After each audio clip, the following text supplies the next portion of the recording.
What up, that's Hit Squad, and welcome back, guys. Here's your boy Sean. And your girl Mel. Yes. What's up, guys? How are you guys feeling? Alright, guys, so today we will be reacting to the absolute insanity of the Isle of Man TT. Whoa, no. You guys requested this in the comment section. This is our first time ever watching the Isle of Man. Alright, so this is like a new sport to us. Yes. Alright. So guys, before we get into it, go ahead and smash that like button, turn on all notifications. We're going to dive straight into it, guys. This is our first time. This should be interesting. Alright, you ready, babe? Yes, Here we ready. go. Some races are dangerous because of speed, some because of competition. This is about personal pride between Marc Marquez and Valentino Rossi. And some because the margin for error is razor thin. Oh my golly. And then there's the Isle of Man TT, a race ran on public roads at insane speeds with no runoff, no forgiveness, and no safety net. This isn't a mistake in motorsport history. It's a tradition that survived everything, and it still scares the people who know it best. This is the world's most dangerous race. Oh my lord. No way.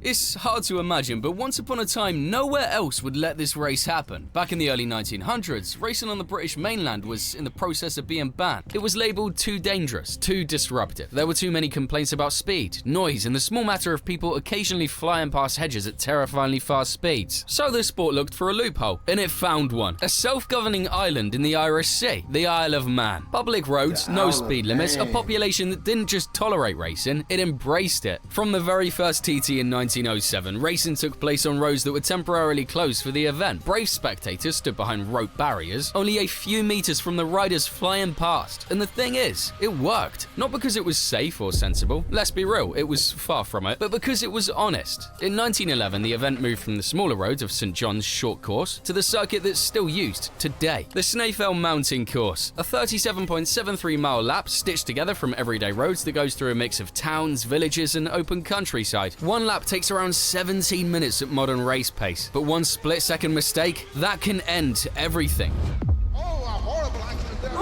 Wow, that's going way This too wasn't the fast. kind of racing you watch from a grandstand. It was racing woven into everyday life. Shops closing for race week, locals timing their day around practice sessions, kids growing up knowing that once a year the world's fastest bikes would roar past their front garden. And that's what makes the TT totally nuts compared to everything else in motorsport. While other tracks threw in gravel traps and fancy barriers, the TT just said, nah, let's keep it brutal. The road stays the same, raw, unforgiving, and ready to mess you up. Riders don't learn it to look smooth or comfy, they learn it to not die. There's hundreds of corners, blind hills, and changes in the road that send bikes sideways like they're on a slip and slide. One second you're hammering it past hedges, and the next you're slamming on the brakes between people's houses. It's a big part of why the TT never turned into just another race on the calendar. It's a frickin' pilgrimage. They show up because winning this race is like bagging the summit of Mount Everest on two wheels. And it's not like the other races where everyone takes off together. Nah, at the TT, riders start every 10 seconds from the grandstand in a seeded order. Vets and the fast guys go first, and they're all chasing the fastest time across 4 to 6 average laps. No wheel-to-wheel fights, just you, the road, and the relentless clock. And that's been the case for over 100 years. So naturally off the back of that, the island started to build its own mythology. Lap records have become folklore. Corners have been named after riders. Families keep coming back, not as tourists, but as the keepers of a tradition way older and cooler than anything in mainstream motorsport. The event's grown. Classes have expanded, speeds have climbed, technology has entered the fray. From 1000cc superbikes pushing 200 miles per hour to super stocks, 600cc super sports, super twins, and even three-wheeled sidecars. Every class runs on the same unforgiving stretches of cement. They're different machines, but they have the same consequences. By the time the modern machines rolled in, the real question wasn't who's fastest. It became who's crazy enough to keep coming back. Because the Isle of Man TT isn't about who's riding, it's about what's waiting for them out there. And once you see that, the riders stop looking like heroes and start looking like absolute lunatics.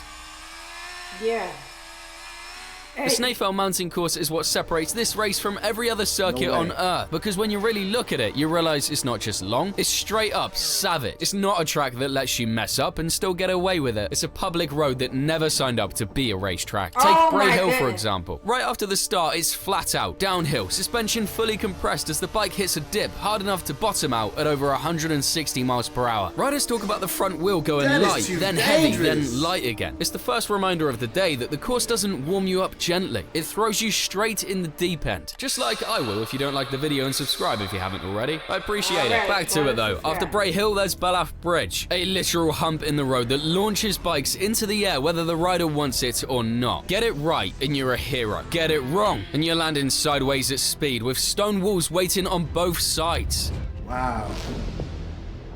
And that's the pattern here. The road keeps offering you moments where bravery alone isn't enough. You need precision, memory, restraint, and the discipline to not do what your instincts are screaming at you. The villages are even worse. Places like Kirkmichael and Glen Helen are lined with walls, fences, doorways, and telegraph poles. At the TT, they're part of the scenery. You're threading a superbike through someone's daily commute at 200 miles per hour while they're having a cup of tea on their doorstep a few feet to your left. Then you hit Solby Strait, one of the fastest stretches of road racing anywhere on Earth. Bikes pinned, engines screaming, riders tucked tighter than a puckered butthole. The speed isn't just impressive, it's uncomfortable. You know how quickly things would go wrong if anything breaks, twitches, or moves unexpectedly. And after all that, you climb. The mountain section is where the TT becomes something else entirely. Weather can change from corner to corner. Fog, wind, sudden drops in temperature affecting grip. You're flat out across open moorland with zero reference points and nothing but memory keeping you online. What makes this course so deadly isn't any one corner, it's the whole damn thing. Riders have to memorize over 37 miles of pure madness and nail it at full speed, lap after lap, while their body's screaming at them to slow down. And the road doesn't care if you're exhausted or losing focus. It doesn't ease up. It doesn't give you a heads up. That's why crashes here don't look like racetrack crashes.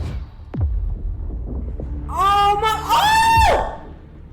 Off the side of a mountain? There's no sliding through gravel traps or massive high sides coming out of corners. They've got a certain finality to them. But still, every year the riders line up and do it all over again. Not because they don't understand the danger, but because they understand it better than anyone else. And throughout history, there have been a few riders that have managed to stand head and shoulders above the rest.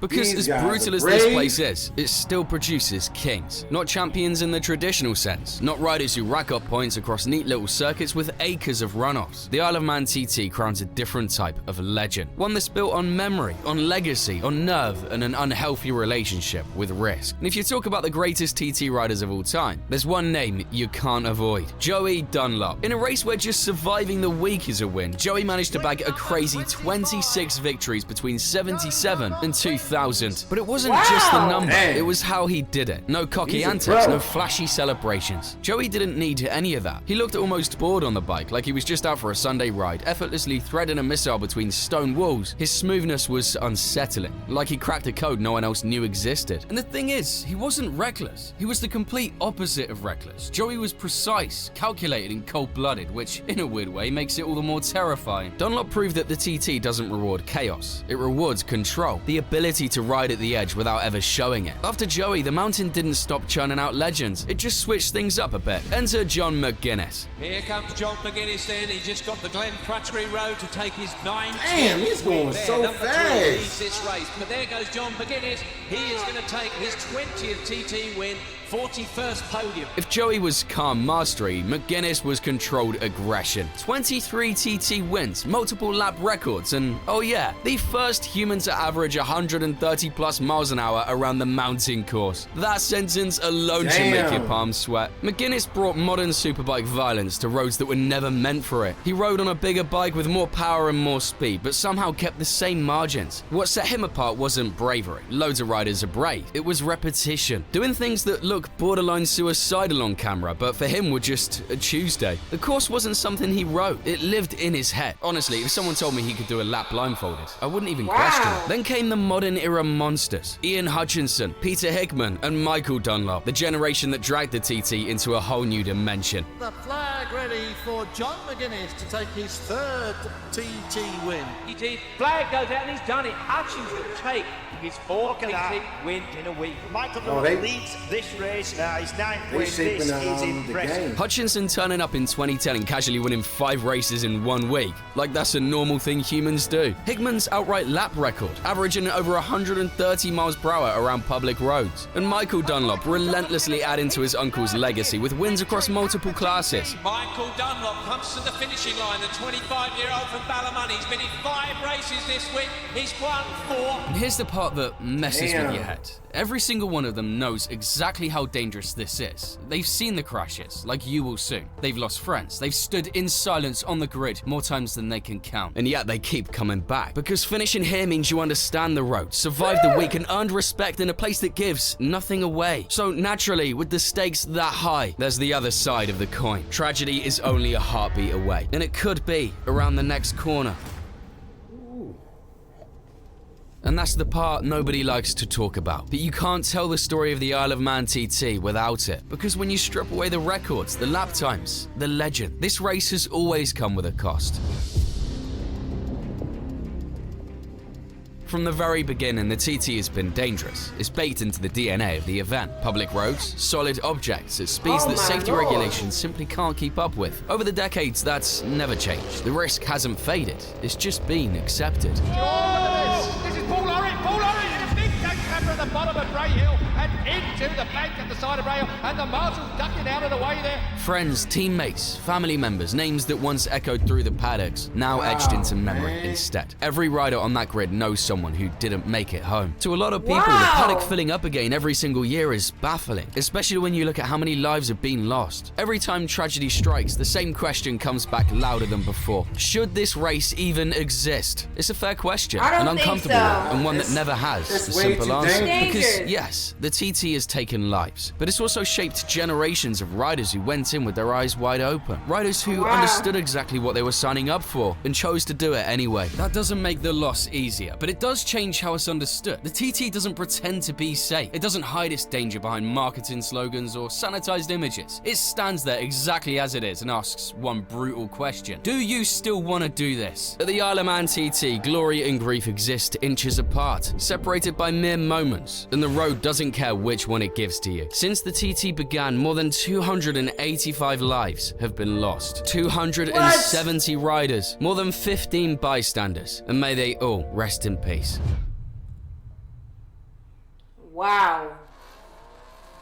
That is far too dangerous. What does the Isle of Man TT actually look like today? Because despite what people will assume, this isn't a frozen relic from the past. The modern TT is one of the most tightly managed road racing events in the world, and that control starts long before race day. Strict road closure schedules, controlled access points, layered medical teams, and air ambulances are all in place. But the biggest filter happens on track. Riders don't just turn up and send it. Before they're allowed anywhere near race pace, competitors must complete mandatory newcomer laps, follow experienced riders around the course, and log controlled mileage. Qualification isn't just about speed, it's about demonstrating discipline, consistency, and awareness over the 37-mile lap. And even at the sharp end, the schedule itself has changed. Practice and race sessions are adjusted constantly around weather, visibility, and wind conditions, especially on the mountain section. If conditions aren't right, the TT doesn't force the issue. That alone tells you something important. This isn't recklessness. It's risk management in the most hostile environments racing can offer. The bikes have changed too. Modern TT machines are built with far more sophisticated suspension, braking, and electronics than ever before. Riders use traction control, engine braking strategies, and data analysis, not to make the course safe, but to make it more survivable. And it's not just the bikes. The gear riders wear has come a long way too. Airbag suits are standard, helmet technology has advanced, and yet the basics haven't changed. The roads are still public, the walls haven't moved, the margins are still brutally thin, and that's why the modern TT has become even more selective. It's not just the TT, mind you. The Manx Grand Prix, its summer sister event, brings amateur riders onto the same mountain course. Lower profiles, lower speeds, but the same roads. And over the decades, it's added its own names to the list. Not everyone who wants to race here gets to. Not everyone who wants to start here finishes their career here. So this is where the TT sits today. It's not about mass appeal. It's not about global commercialization. It exists in a narrow, deliberate space between tradition and responsibility. A race that has changed how it runs without changing what it is. Because now, more than ever, everyone involved understands exactly what this place demands and exactly what it can take. The Isle of Man TT has always been defined by its road and measured by its cost. A race born on public streets, shaped by history, mastered by a few, and paid for in ways most sports never have to reckon with. In a world where motorsport keeps sanding down its sharp edges, the TT remains a reminder of what racing looks like when nothing is softened, nothing is hidden, and every rider lines up knowing exactly what is at stake. The TT drives the island's economy, pulls in thousands of applications from riders all over the world, and still only lets a fraction through. Proof that the pool hasn't faded, even though the risk hasn't either. That's why it still exists. That's why it still scares people, and that's why it will always stand alone. If you want to check out some of the worst MotoGP crashes in history, click here. And as Zowie.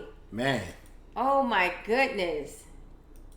It is no amount of money that'll make me get on that bike and do 200 miles. And you know what's around a crazy? snake road. Like, you know, the weather can change and yes. you're out there and it starts to rain. Yes. And that's, you know, that speed in the rain, Lord Jesus. Then you got innocent bystanders standing around. You know, the bike can fly and, you know, go right into the crowd. But it makes it that much more exciting because anything you're willing to die for, oh yes. my goodness. These guys are willing to die. These guys are willing to put their life on the line just to win a race. Absolutely. And become, I guess, a part of the TT history. Yeah. Yeah.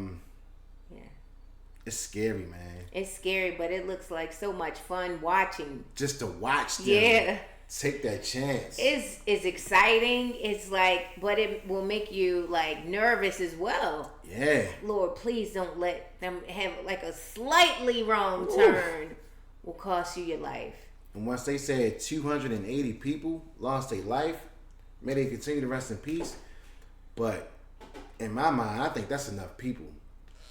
Whew, it looks like it's illegal. This sport should be banned to begin with.